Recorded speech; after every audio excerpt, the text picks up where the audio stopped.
Now let's get to a story that we think is worth your time. It was published in the Oregonian over the weekend. High bar for hospitalizing mentally ill Portlanders without consent leaves those in great need on the street. The headline explains it well, but the first two sentences of the article lay the groundwork for what's to come. LB, who is 60 and unhoused, is unlikely to make it through the winter. She can often be found sleeping under a blanket in an old town doorway, not understanding the very real threats of frostbite and hypothermia, even as temperatures drop. It chronicles the unbelievably sad and miserable situation for a schizophrenic homeless woman whose initials are LB. And it was written by the Oregonian reporter who covers the homeless crisis, Nicole Hayden. We caught up with her yesterday to ask how this story came together.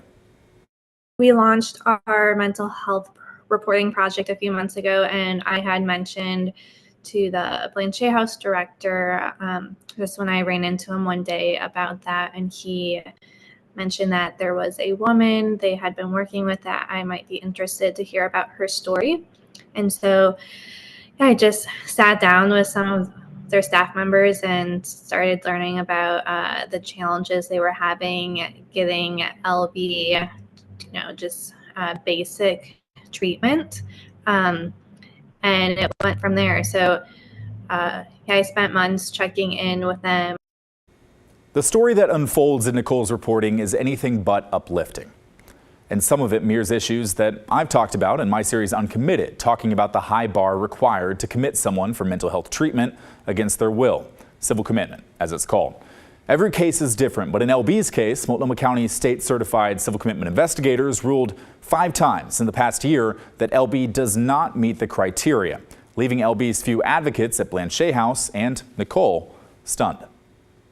Definitely my jaw dropped a lot in the course of reporting the fact that the minimal help that she was getting kind of disqualified her from getting more help. So the fact that she constantly soils herself, which is not sanitary, and at times that could be some evidence for civil commitment in certain cases. But since she was having these workers go above and beyond their typical duties and helping her get showered and whatnot, kind of showed that she had help, and she wasn't going to perish all alone. There was someone fighting for her, and that kind of seemed like a catch-22.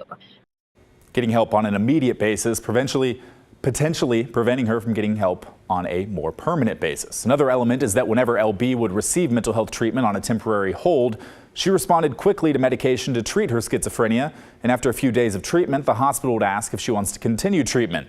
She told them she wanted to go home, not understanding that she does not have a home to return to.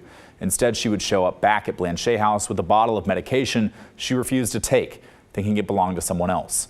And it's worth noting that LB does not use any substances. She's not high when acting erratically, it's mental illness. Nicole discovered through her reporting that LB is certainly not the only person like this on Portland streets, but the civil commitment laws, as they're written in practice now, can lead people like LB to literally cling to life as they survive on the street.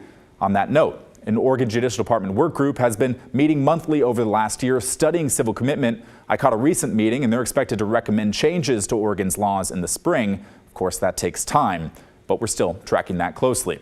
But Nicole's story in the Oregonian is worth a read. It is not behind a paywall. You can read the whole thing for free right now. Just visit OregonLive.com.